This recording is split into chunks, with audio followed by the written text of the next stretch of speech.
नमस्कार दोस्तों, स्वागत है आप सबका मेरे इस चैनल में।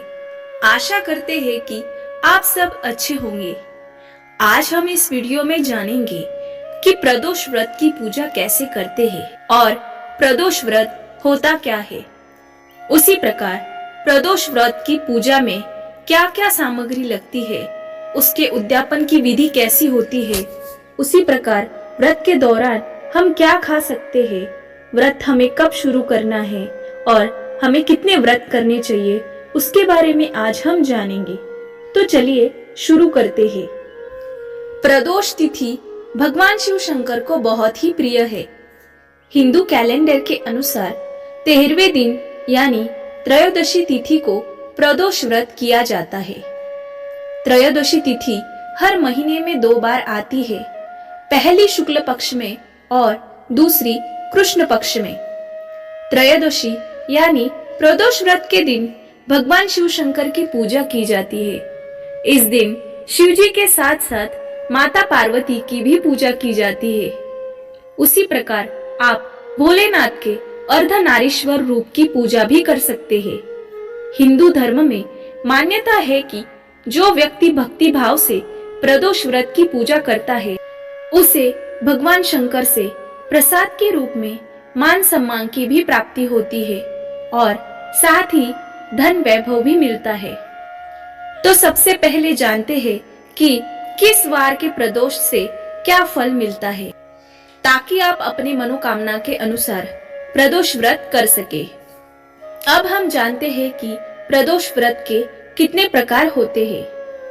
प्रदोष को कई नामों से जाना जाता है, लेकिन जो प्रदोष रविवार के दिन पड़ता है उसे भानु प्रदोष या रवि प्रदोष कहते हैं। इस दिन व्रत रखने से सुख शांति, लंबी आयु और आरोग्य की प्राप्ति होती है। सोमवार के दिन जब प्रदोष व्रत पड़ता है तो इसे सोम प्रदोष कहते हैं। इस दिन व्रत रखने से इच्छा के अनुसार फल की प्राप्ति होती है और हर मनोकामना पूरी होती है। मंगलवार को पड़ने वाला प्रदोष को भौम प्रदोष कहते हैं। इस दिन व्रत रखने से रोगों से मुक्ति मिलती है और कर्ज से छुटकारा मिल जाता है। बुधवार को पड़ने वाले प्रदोष को सौम्यवारा प्रदोष कहते हैं और इस दिन व्रत रखने से शिक्षा एवं ज्ञान की प्राप्ति होती है, साथ ही सभी प्रकार की कामना सिद्ध होती है। गुरुवार को पड़ने वाले प्रदोष को गुरुवारा प्रदोष कहते हैं। इस दिन व्रत करने से पितरों का आशीर्वाद मिलता है और शत्रुओं का नाश भी होता है। शुक्रवार को पड़ने वाले प्रदोष को शुक्र प्रदोष कहते हैं। इस दिन व्रत करने से धन, वैभव और सौभाग्य की प्राप्ति होती है और दाम्पत्य सुख भी बढ़ता है। शनिवार को पड़ने वाले प्रदोष को शनि प्रदोष कहते हैं। इस दिन व्रत करने से पुत्र की प्राप्ति होती है और नौकरी में पदोन्नति होती है, साथ ही शनि का प्रकोप भी कम होता है। अब हम जानते हैं कि प्रदोष व्रत कब शुरू करें। सबसे पहले आपको ये देखना होता है कि आपकी मनोकामना क्या है, तो उसी दिन के प्रदोष से आप अपने व्रत की शुरुआत कर सकते हैं। हो सके तो शुक्ल पक्ष से ही प्रदोष व्रत शुरू करें और ध्यान रखें कि व्रत शुरू करने के बाद आप लगातार पड़ने वाले हर प्रदोष का व्रत रखें। ये नहीं कि जब वार के हिसाब से प्रदोष व्रत पड़े तभी व्रत करना है। आपको सिर्फ व्रत की शुरुआत अपनी मनोकामना वाले वार से करनी है। रविवार प्रदोष, सोम प्रदोष या शनि प्रदोष के व्रत को पूर्ण करने से अति शीघ्र कार्य सिद्धि होकर मनोवांछित फल की प्राप्ति होती है। और अगर आप सावन के महीने से प्रदोष व्रत की शुरुआत करते हैं तो ये सबसे अच्छा रहेगा। अन्यथा आप किसी भी महीने में पड़ने वाले प्रदोष से भी व्रत की शुरुआत कर सकते हैं। अब हम जानते हैं कि कितने प्रदोष व्रत हमें रखने चाहिए। प्रदोष व्रत को आप लगातार 11 या 1 वर्ष तक भी कर सकते हैं और उसके बाद उसका उद्यापन कर सकते हैं। अब हम जानते हैं कि प्रदोष काल क्या होता है।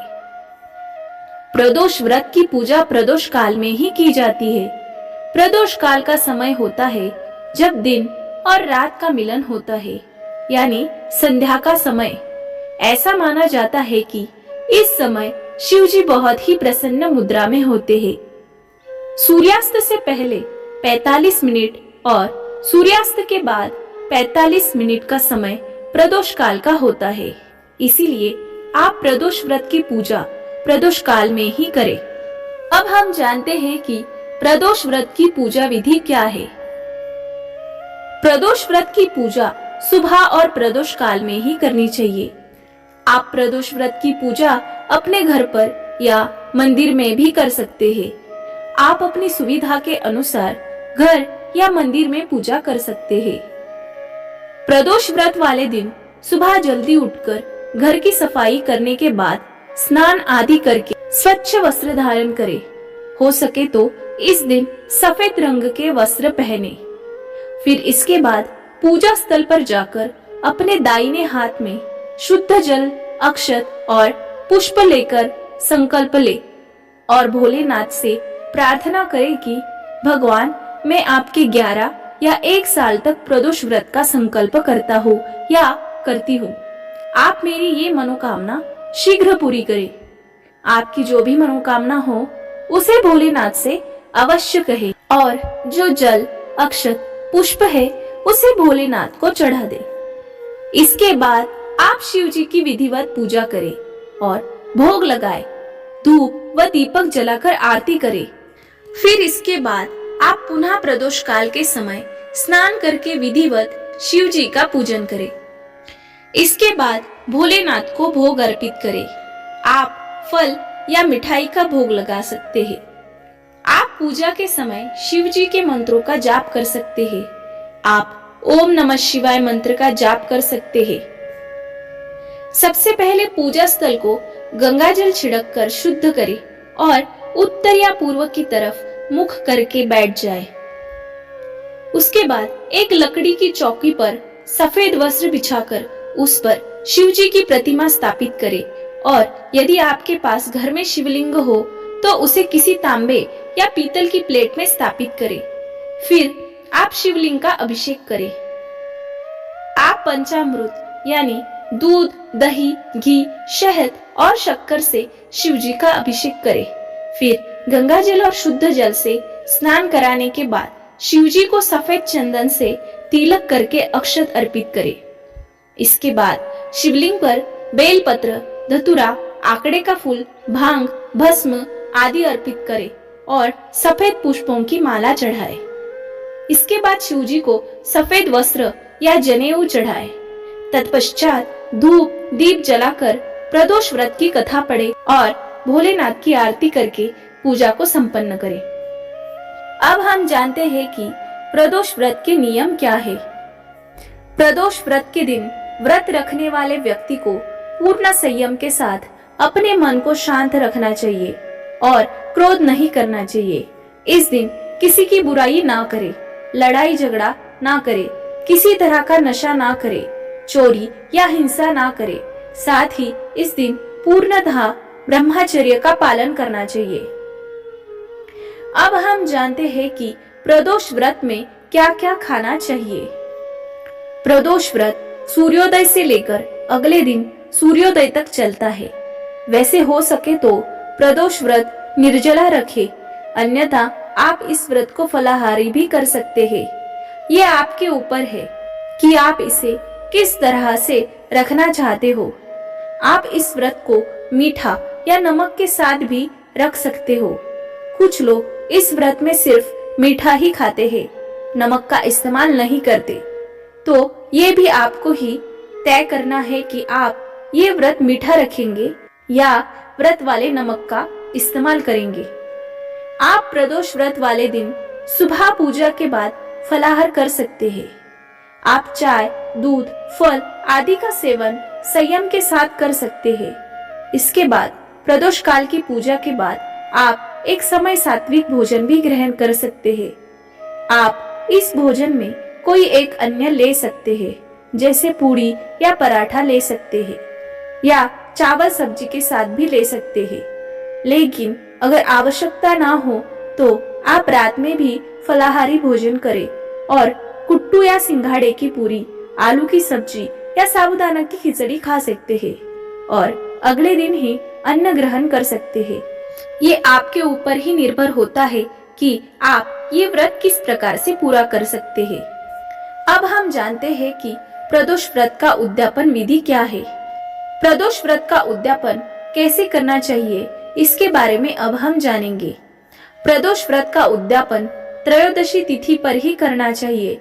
अगर आपने 1 वर्ष या 26 प्रदोष व्रत का संकल्प लिया है तो 27वें त्रयोदशी व्रत में आपको उद्यापन करना चाहिए। इस दिन प्रातःकाल सुबह जल्दी उठकर स्नान आदि करके स्वच्छ वस्त्र धारण करें। फिर जैसे आपने हर प्रदोष व्रत में भगवान शंकर की पूजा करी है, वैसे ही भगवान शंकर की विधिवत पूजा करें और हवन करें। आप ओम उमा सहित शिवाय नमः मंत्र का 1 माला यानी 108 बार जाप करते हुए विधिवत हवन करें और हवन में आहुति के लिए खीर का प्रयोग करें। फिर भगवान शंकर की आरती करें। आप चाहे तो किसी योग्य ब्राह्मण से भी प्रदोष व्रत का उद्यापन करवा सकते हैं। तत्पश्चात आप किसी पंडित को भोजन करवाकर दान दक्षिणा जरूर दें। आप दान में सफेद चीजों का दान करें। दूध, चावल, चीनी, सफेद वस्त्र, कपूर, चांदी, मोती, दही और दक्षिणा का दान करें। इसके बाद पूरे परिवार में प्रसाद वितरित करके स्वयं प्रसाद ग्रहण करें।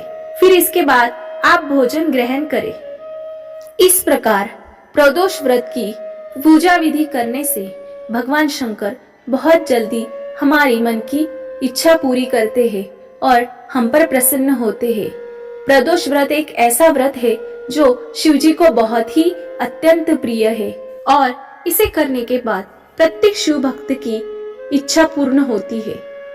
आशा करते हैं कि इस वीडियो से आपको महत्वपूर्ण जानकारी मिली हो। अगर आपको मेरा ये वीडियो अच्छा लगे तो प्लीज मेरे चैनल को लाइक करें, शेयर करें और सब्सक्राइब करें। धन्यवाद।